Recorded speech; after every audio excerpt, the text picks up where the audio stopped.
Alors, bienvenue sous les tropiques. C'est toujours un privilège de partager la parole de Dieu et c'est particulièrement un privilège pour moi de me tenir devant vous pour partager cette parole avec vous. Et comme nous en avons pris la merveilleuse habitude, nous allons tout simplement prier pour recommander ces moments de choix entre les mains du Seigneur. Nous prions. Éternel Dieu des armées, quelle grâce de nous retrouver encore à cette belle journée au-devant de toi pour t'écouter nous parler, pour, oh Dieu, partager, oh Seigneur, les choses qui sont chères à ton cœur. Je te supplie, oh mon Dieu, mon roi, afin que ta volonté parfaite soit accomplie dans ce partage. Que, oh Dieu, ton nom soit sanctifié et que moi et mon frère, nous puissions retenir quelque chose qui pourra nous donner d'aller de l'avant dans notre marche avec toi. Merci parce que tu nous donnes la bonne disposition spirituelle, la bonne écoute physique, oh Dieu, et la bonne disposition mentale, oh Seigneur, afin d'assimiler ce message que tu as mis sur mon cœur. Que toute la gloire te revienne, oh Seigneur, parce que tu le fais au nom de Jésus-Christ. Amen. Sois béni au nom de Jésus. En cette merveilleuse journée, le Seigneur a déposé sur mon cœur quelque chose que j'aimerais partager avec toi. Je l'ai intitulé « La ceinture de sécurité ». La ceinture de sécurité. Alors, nous savons qu'une ceinture est généralement une bande de cuir. Ça peut être un cordon ou toute autre chose semblable dont on s'entoure la taille pour soit ajuster un vêtement.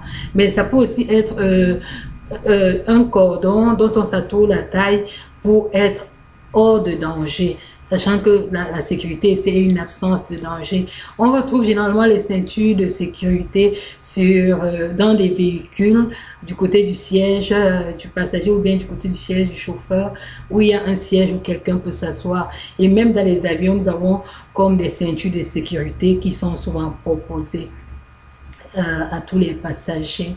Donc voilà un peu en ce qui concerne la ceinture de sécurité, dont son rôle c'est généralement de réduire de moitié les risques d'être tué ou blessé gravement lors d'un accident. Vous voyez, j'aimerais attirer notre attention ici sur le fait de réduire de moitié.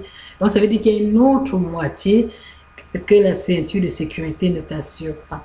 Mais dans notre méditation, j'aimerais redéfinir cette terminologie en ce sens que pour nous ici, la ceinture de sécurité représente un périmètre physique, mental ou spirituel dans lequel il y a une éradication de possibilités de s'exposer au péché ou de tomber dans les bras de l'ennemi ou même tout simplement de pécher contre Dieu. Et étant entendu que nous partons sur la base de la parole de Dieu et de la chrétienté, nous dirons que la ceinture de sécurité est donc ce périmètre de sécurité qui est accordé à chaque chrétien et qui le préserve de non seulement aller à l'encontre de Dieu, mais aussi de fissurer la protection que Dieu lui accorde. Et en principe, chaque chrétien est tenu d'avoir une ceinture de sécurité. Écoutons un peu ce que nous dit les Saintes Écritures. Lorsque nous scrutons le livre d'Éphésiens à partir du chapitre 6 au verset 11, il nous est dit « Revêtez-vous de toutes les armes de Dieu afin de pouvoir tenir ferme contre les ruses du diable, car nous n'avons pas à lutter contre la chair et le sang, mais contre les dominations, contre les autorités, contre les princes de ce monde de ténèbres, contre les esprits méchants dans les lieux célestes. C'est pourquoi prenez toutes les armes de Dieu afin de pouvoir résister dans le mauvais jour et tenir ferme après avoir tout surmonté. » Verset 14, il est dit « Tenez donc ferme et à vos rangs la vérité pour ceinture. » Vous voyez, ici dans la parole de Dieu, la ceinture est représentée par la vérité. Revêtez la cuirasse de la justice, mettez pour chaussures à vos pieds les ailes que donne l'évangile de paix. Prenez par-dessus tout cela le bouclier de la foi avec lequel vous pourrez éteindre tous les traits enflammés du malin. Prenez aussi le casque du salut et l'épée de l'esprit qui est la parole de Dieu. faites en tout temps par l'Esprit toutes sortes de prières et de supplications.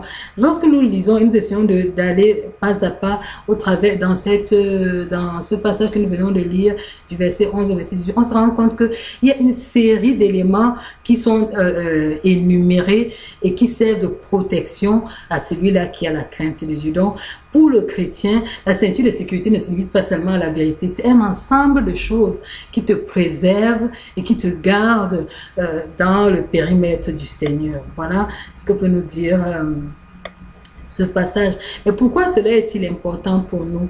Nous savons que nous vivons dans un monde qui est physique et où il y a toutes sortes de déviances, et nous sommes exposés parfois à la télé, à des films, à des choses qui n'honorent pas Dieu et qui peuvent polluer nos pensées.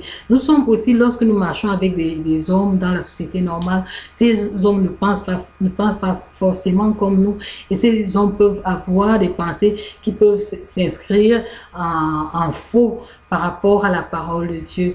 Nous savons aussi que nous pouvons fréquenter des lieux qui peuvent être des lieux qui peuvent nous polluer ou qui peuvent nous amener à poser des actes qui vont à l'encontre de la parole de Dieu. C'est autant de choses qui sont donc pour nous des éléments qui peuvent fissurer cette ceinture de sécurité qui est installée par la parole de Dieu, que ce soit dans notre environnement extérieur ou notre environnement intérieur, c'est-à-dire dans notre maison, ou bien notre environnement le plus intérieur encore, qui est notre cœur. Alors, si par nos actes nous fissurons la ceinture, nous nous exposons donc à de graves dangers. Regardons un peu ce que la parole de Dieu nous dit dans le livre de Psaume 34, verset 7. Il est écrit: l'ange de l'Éternel campe autour de ceux qui le craignent et il les arrache au danger. Il y a donc une réalité pour le chrétien. Il y a une garde assurée, et cette garde est manifestée par l'ange de l'Éternel qui campe tout autour de nous. Donc il y a comme une garde spirituelle établie par Dieu qui veille sur tous ses enfants. Mais cette garde, nous n'oublierons jamais, est régie par des lois spirituelles. La première loi est l'obéissance à la parole de Dieu, la foi en la parole de Dieu, l'obéissance à la parole de Dieu. Une autre des lois qui régit cette garde de l'Éternel, nous le voyons dans dans le même psaume 34 qui parle de la crainte de Dieu.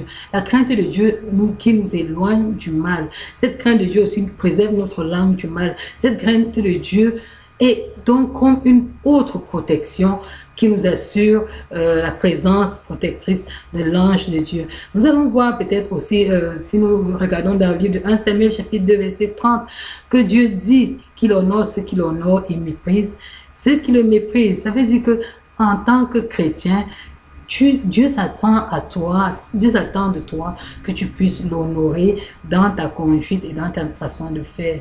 Lorsque tu désobéis, tu crées donc comme une fissure dans ta ceinture de sécurité que Dieu a placée autour de toi. Et la loi spirituelle par rapport à cela fait que même si l'ange de l'Éternel campe autour de toi, il y a cette fissure-là est comme une porte ouverte par laquelle l'ennemi peut passer pour t'attaquer. Ou bien lorsque tu pêches. Lorsque tu pêches, tu sors carrément du périmètre de sécurité que Dieu a mis autour de toi, parce que la sanctification est comme une protection pour toi dans laquelle tu vis. Mais en péchant contre l'Éternel et en demeurant dans ton péché, tu sors, tu t'exposes à la non-protection du Seigneur et tu fissures la ceinture de sécurité que Dieu a placée autour de toi. Lorsque tu ne te nourris pas spirituellement, tu ouvres d'autres portes dans tes pensées, parce que tes pensées sont un champ et ce champ doit être cultivé tous les jours par la parole de Dieu. Et si par contre, toi tu es là, tu ne lis pas la parole, tu es chrétien, tu marches avec Dieu, mais tu ne lis pas la parole pour renouveler ton intelligence comme il nous le demande dans les Saintes Écritures. Alors, tes pensées vont être, d'autres choses vont venir dans tes pensées. Et quand ces choses viennent, donc tu n'auras pas le répondant, tu n'auras pas du répondant, tu n'auras pas les paroles adéquates pour combattre ces pensées malsaines qui peuvent envahir ta pensée. Et ça, c'est une autre fissure mentale qui peut t'exposer vraiment au danger de l'ennemi. Lorsqu'il y a une autre possibilité, c'est que tu ne pries pas. La Bible nous dit que la prière du juste est d'une grande efficacité, la prière persévérante. Si tu ne pries pas Dieu, si tu n'invoques pas Dieu, lorsque tu es dans les difficultés, ou bien lorsque tu as fissuré cette ceinture que Dieu a placée autour de toi, tu t'exposes à de grands dangers. Et ces dangers-là, sont dues au fait que tu ne pries pas, tu ne cherches pas la face de Dieu. La Bible, les lois spirituelles sont installées. L'une des lois spirituelles, c'est que en temps de besoin, tu dois prier et tu dois demander à Dieu. Cette loi-là marche pour tout le monde, qu'on soit chrétien ou pas. Tu dois aller t'adresser à Dieu dans la démarche et par des supplications, des prières et des actions de grâce. Tu pars te mettre devant Dieu pour demander du secours lorsque tu es en difficulté. Mais si tu ne demandes pas le secours quand tu es en difficulté ou bien quand ta ceinture de sécurité est brisée, alors tu t'exposes véritablement à de graves dangers. Ce que tu écoutes peut aussi être une porte ouverte pour toi. Le péché a tellement d'éléments, tellement de portes pour nous atteindre.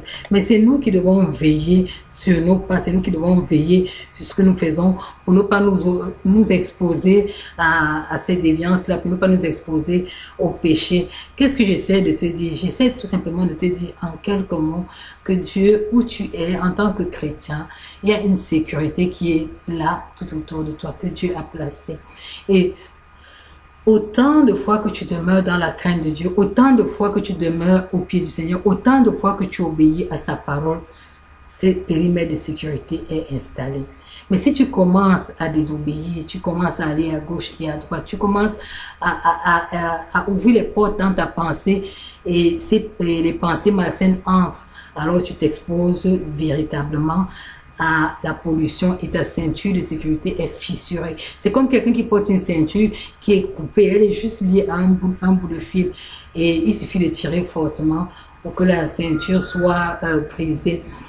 Je t'interpelle en cette journée, Dieu t'interpelle au travers de ma voix pour te rappeler que tu es son enfant, pour te rappeler que tu es protégé, mais ta protection n'est pas une protection toute comme ça, là, toute gagnée. C'est une protection qui est soumise à l'obéissance à sa parole. C'est une protection qui dépend des actes que tu poses parce que tu es libre en tant qu'être humain de choisir de marcher avec Dieu ou bien de choisir de lui désobéir.